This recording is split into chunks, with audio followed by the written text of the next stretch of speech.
संत मत धारा आपकी सेवा में प्रस्तुत।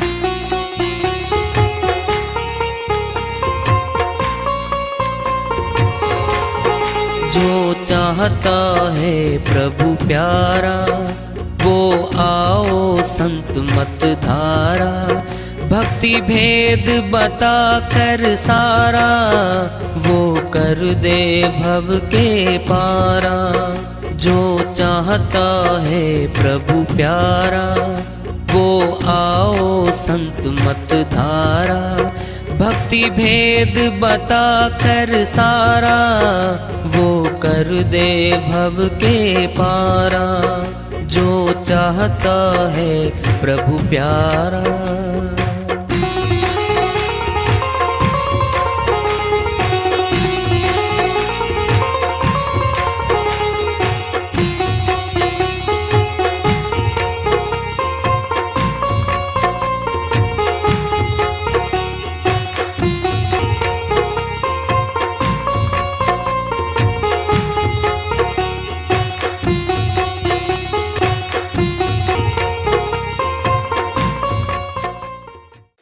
परम पूज्य सदैव स्मरणीय सदगुरु साहिब की जय हो। सतनाम साहिब। आदरणीय सर्व संतों की जय हो। उपस्थित आदर के योग प्रभु प्रेमी एवं जिज्ञासु आत्माओं, हम सभी पूर्ण पिता परमात्मा सभी सृष्टियों के रचनहार कुल मालिक हम सबके जीवन का आधार उनकी महिमा को सुनने के लिए एकत्रित हैं। मेरी सभी से अर्ज है कि मैं कोई जगत गुरु नहीं, कोई महाराज नहीं, कोई महामंडलेश्वर नहीं।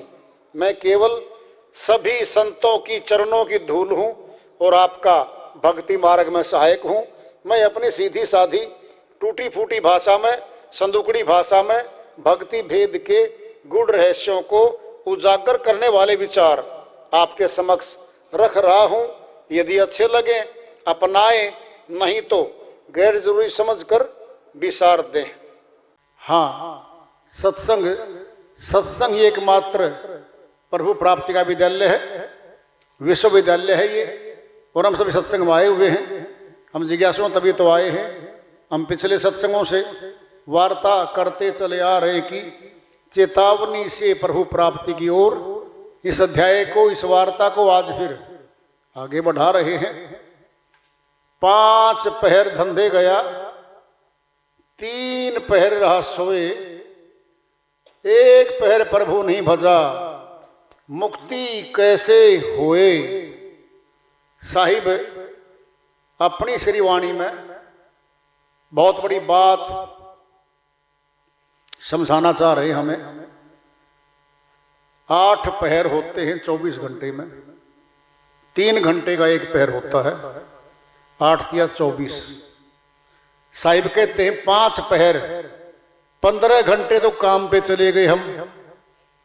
दुकान पे खेत का कार्य है, नौकरी पेशे का कार्य है, भिन्न भिन्न प्रकार के व्यापार हैं।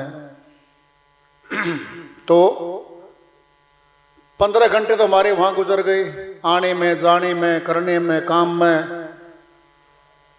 और 3 पहर रहा सोए, 9 घंटे सोए रहे।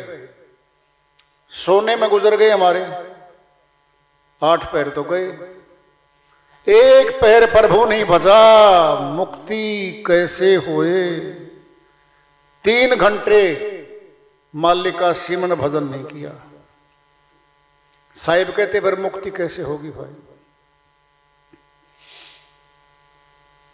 धन मिलता है, जगत के घंटे लगाते हैं हम, नौकरी पेशे वाले, दुकानदार, किसान, जितने घंटे लगाकर आते हैं धन कमाने के लिए लगाते हैं वहां पे हम। संसार का धन मिलता है, घर के खर्चे, कारोबार चलते हैं। फिर ये जितना भी है जगत का सारा, कितना ही कमा लें, कितना ही जोड़ लें, कितना ही कुछ भी बना लें हम, हमारे साथ नहीं जाता। ये मौत पे सब छूट जाता है। जो साथ जाएगा भक्ति धन जाएगा हमारे साथ में। भक्ति धन आत्मा के साथ जाता है। एक पैर प्रभु नहीं भजा, मुक्ति कैसे होए। क्या मुक्ति? गुलाम है, मुक्ति के आजाद है। गुलामी कटे, आजादी मिले। भारतवर्ष काफी समय तक अंग्रेजों का, उनकी ईस्ट इंडिया कंपनी जब भारत में आई, व्यापार बन के फिर धीरे धीरे पूरे भारतवर्ष में फैल गए। वो उनका शासन चलता था और भारत वर्ष आजादी के लिए लाखों लाखों बलिदान दिए गए। लंबा संघर्ष चला, तब आजादी मिली। 15 अगस्त 1947 को भारतवर्ष आजाद हो गया। क्या थी आजादी? क्या थी गुलामी? हिंदुस्तानी तो वही थे, जमीन भी वही थी, सारा साजो सामान वही था भारतीय। जो शासक थे, जो हुक्मरान थे, वो विदेशी थे। फिर हमारी अपनी सरकार, प्रजातंत्र आया, वोटिंग का सिलसिला शुरू हुआ। हमारे द्वारा चुने गए विधायक, सांसद बने और भारतीय की सरकार बन गई। खुशियां मनाते हैं हर वर्ष। 15 अगस्त 1947 आता है, आजादी की वर्षगांठ बोलते हैं उसको। किससे आजाद हुए थे हम? विदेशियों से। कौन है विदेशी? हमारी आत्मा विदेशी नहीं है, ये देशी है। क्या विदेशी? विदेश में आ गई और गुलाम हो गई। कैसे गुलाम हुई? काल पुरुष ने जब शासन यहां का लिया था, शर्त लगाई थी, कर्म का कानून बनाऊंगा, सुरतियों को फंसाऊंगा, आत्माओं को। जो कर्म काट देगी मुक्ति धाम चली जाएगी। अब ये कितना कर्म होगा और कैसा कर्म होगा, इसका अनुमान ही नहीं लगा पाया कोई भी। 3 प्रकार के कर्म करते हैं हम, मनसा वाचा कर्मणा। मानसिक कर्म, वचनिक कर्म, सथुलाथों से कर्म। करते ज्यादा हैं, भोगते बहुत थोड़े हैं। क्या हो गया? जमा होते चले गए। बहुत जन्मों के लगातार कर्म जमा होते होते प्रारब्ध बन गया, संचय कर्म बन गया, और आज मनुष्य तन में फिर आत्मा ही है भाई। कर्जा कैसे खत्म होगा? 2 ही तरीके हैं। खर्चा कम कर दे, आमदनी बढ़ा ले, ऋण उतर जाएगा। आत्मा पे ऋण है। आगे तो कर्म बनाए नहीं हम जिनके भोगता बने, और पिछले कर्मों को काटना शुरू कर दे। केवल यही तरीका है मुक्ति धाम जाने का, और कोई तरीका नहीं है। और तरीका बाहर से कुछ नहीं है। सुनना कैसे? कर्म का कोई गुल्लक नहीं है, बाहर हमारे घर में रखा है कि 3 प्रकार के कर्म करते हैं हम। मनसा वाचा कर्मणा उस गुल्लक में डालते हैं हम? नहीं, अंदर ही गुल्लक है मस्तक में, जहां आत्मा का निवास स्थान है, सेंटर है। यहां पर साथ ही साथ वहां जमा होते रहते हैं। समय स्थिति योग बनता है, फिर उनका भोग मिलता है, फिर यहां भोग में आ जाते हैं हम। सूक्ष्म बनते कर्म सारे, सूक्ष्म आत्मा है। फिर कर्म किसने बनवाए? कोई तो बनवाता होगा, जिससे गुलाम बनी है ये। ये परदेसी है जो बनवाता है, दूसरे देश से आया ये, काल के देश से आया मन और माया। इन्होंने ही तो आत्मा को धीरे धीरे अपने साथ लगा लिया, इसको भुला दिया मैं कौन हूं। इस नाशवान देश को, मृत्यु लोक को अपना मान बैठी। जिन घरों में, जिन स्थानों पे आई है, उन्हीं को अपना बना लिया इसने, अपना को था ही नहीं। परदादाओं की लाइन है हमारी, इतने दादा दादियां चले गए यहां से, जमीनें छोड़ गए, किले महल छोड़ गए, हवेलियां छोड़ गए, वो नाम याद है बस, वो भी 4-5 पीढ़ियों के, ज्यादा तो नाम भी नहीं याद इसको। कुर्सीनामा कटवाते हैं पटवारी के रिकॉर्ड से, तब मिलता है रिकॉर्ड में कि इतनी पीढ़ियों तक का रिकॉर्ड है वहां पर दर्ज। वहां भी लिख दिया गया है इससे आगे, इस वर्ष से आगे यानी पीछे का रिकॉर्ड उपलब्ध नहीं है। रिपोर्ट आ जाएगी, एप्लीकेशन देंगे तो, कि जी इससे आगे का, पीछे का रिकॉर्ड हमारे पास नहीं है, यहां तक का रिकॉर्ड दे दिया आपके पास।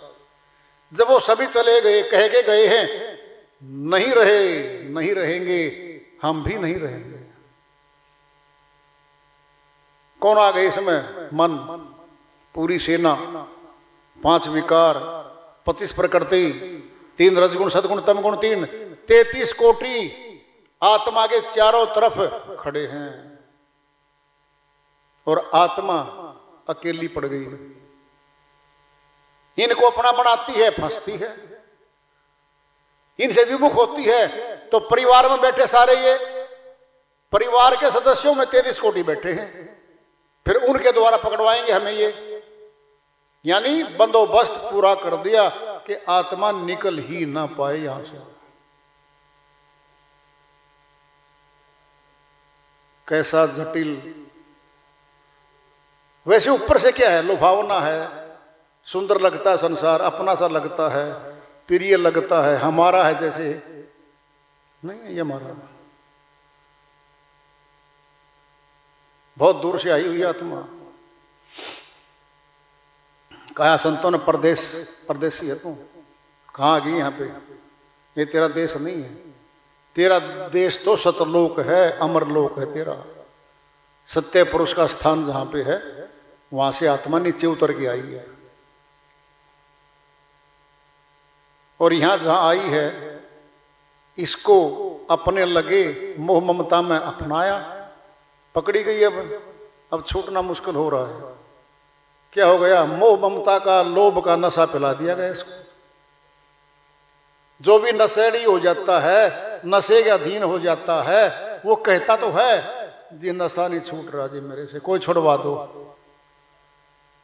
अब आत्मा के साथ ही हो रखा है, मोह का, ममता का नशा चढ़ गया।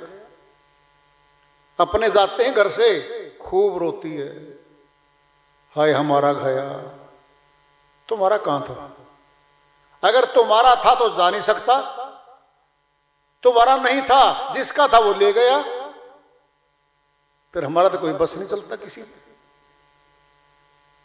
किसी बस नहीं चलता, खुद का ही नहीं पता।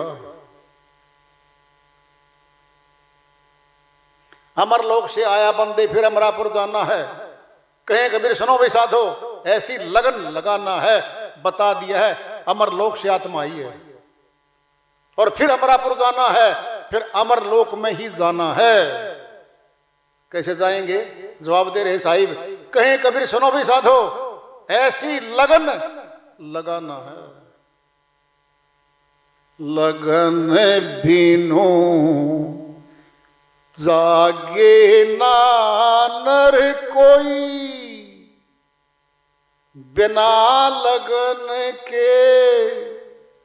देखो तुम, ओस निर्जो धोई प्रीत बावरे, बिना लगन के प्रीत बावरे, ओस निर्जो धोई। ओस पड़ती है पत्तों पे, चमकते हैं कण,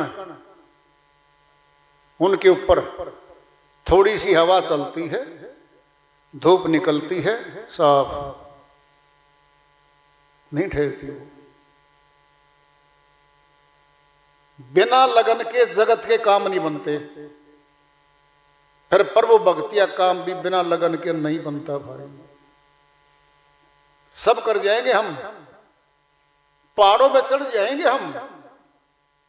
कोई बताता ना यहां जाने से तुझे ये लाभ मिलेगा, खतरे उठा के भी जाते हैं हम। और मस्तक में जाना है प्राण के द्वारा, ध्यान योग में। क्या ये पहाड़ी तो है, ये अमरनाथ यही है। अमर करने वाला बाहर नहीं है, ऊपर ही बैठा है, ऊपर ही बैठे अमरनाथ। चढ़ना बहुत कठिन है, फिसल फिसल पड़ते हैं लोग। अपने ही अंदर चढ़ना है। क्या कहते हैं, फिर देख लेंगे, खुद का काम फिर देखेंगे और दूसरों का काम पहले करेंगे हम। इसीलिए धोखा हो रहा है। धोखे की जिंदगी की अभ्यस्त हो गई आत्मा। क्यों हो गई? क्योंकि मेजोरिटी में, बहुतायत में, हमारे परिवारों में, रिश्तेदारों में और मित्र वर्ग में ऐसे लोग हैं जो प्रभु भजन करते ही नहीं हैं, और वो हमें हतोत्साहित करते हैं, हमारा साथ नहीं देते। वो उल्टा बोलते हैं। जैसे होशियार बच्चे होते हैं ना, पढ़ने वाले, स्कूल में, विद्यालयों में, महाविद्यालयों में, जो थोड़ा कमजोर होता है ना, कहता काम कर ले, होमवर्क क्या हो रहा है, फिर कर लेंगे, खेल लो। उसको पता तुम तो निकलना नहीं, इसको रोक ले। फिर सत्संगियों में भी रोकते, नहीं पता हो तुमको। विद्यालय तो ये जो बाहर विद्यालय है, जिसमें स्कूल में अध्यापक हैं, वहां वाले बच्चे भी तो आपस में रोकते हैं। फिर पढ़ लेना, बहुत साल पढ़ाई भी तो फिर देख लेना, फिर देख लेना। फिर ये भी तो विद्यालय है। यहां भी हमारे घर वाले नातीदार कहते फिर कर लेना ना, क्या हो रहा है, फिर कल कर लेना। भूख के बारे में बोल दो ना, परसों कर लेंगे। दांत उखाड़ दिया डॉक्टर ने, दुखता था, फिर भी आके भोजन किया इसने। दर्द होते होते भी भोजन कर गया, यानी भूख मिटाई। फिर भजन भी मालिक का एक भूख है, आत्मा का भोजन है, वो उसको नहीं करता ये। इसीलिए समय धीरे धीरे करके जा रहा है। कोई आज गया, कोई कल गया, कोई जावन हार तैयार खड़ा, नहीं कायम कोई मुकाम। यहां चिरकाल से यही रिवाज रहा, यहां का ये रिवाज है। कोई कल जा लिया, को आज तैयार खड़ा जाने के लिए। सैलानी जाते हैं पहाड़ों पे जनवरी के महीने में, दिसंबर में, जहां स्नोफॉल होती है, बच्चों के साथ जाते हैं वो लोग। बर्फ स्नोफॉल होते होते सड़कें रुक जाती हैं, गाड़ियां, हजारों गाड़ियां फंस जाती हैं। कितना खतरा उठा के सैलानी घूमने गए, बस फोटो खींचने गए। वो बर्फ फेंकने के आपस में, बर्फ वो ढेला फेंक रहा, उसके ऊपर फेंक रहा, वीडियो बना दो भाई, बस। अब वो वीडियो कौन बनाएगा? 1000 गाड़ियां खड़ी हैं लाइन में, नहीं पीछे जा सकती ना आगे जा सकती, स्नोफॉल से। और फिसलती है बर्फ से गाड़ियां, नहीं पता आपको। अगर 2 फुट भी चला दी ना कार, ब्रेक मारते ही नीचे जाएगी गाड़ी, इतनी फिसलन होती है। बर्फ के ऊपर से गाड़ी बड़ी मुश्किल होती, चल नहीं सकती। 6-6, 10-10, 12-12 घंटे वहां खड़े रहते हैं। कोई होटल नहीं, कोई पानी नहीं, कुछ नहीं, गाड़ियों के भीतर पड़े रहते हैं लोग। इतने कष्ट उठा करके सुख लेने जाते हैं वो संसार का। कुछ नहीं सुख। मोबाइल में से 10, 20, 50 फोटो निकाल के दिखा देंगे, अपने दोस्तों को सेंड कर देंगे, भेज देंगे उसके पास। असली हकीकत पूछोगे ना, फंस गए थे भाई, 12 घंटे में निकले। बोलो ही बात, 4-5 घंटे जाम लग जाता ना मैदानी इलाके में, वो नहीं खुलता। पहाड़ों का तो घंटों आराम से लगते हैं, इतने खतरे उठा जाता है ये। और भक्ति के लिए खतरा भी नहीं उठाना, अपने घर में अपनी चारपाई पे कंबल ओढ़ के रजाई ओढ़ के बैठना, बस खुद का काम है, खुद के काम आएगा, उसको नहीं चाहता करना है।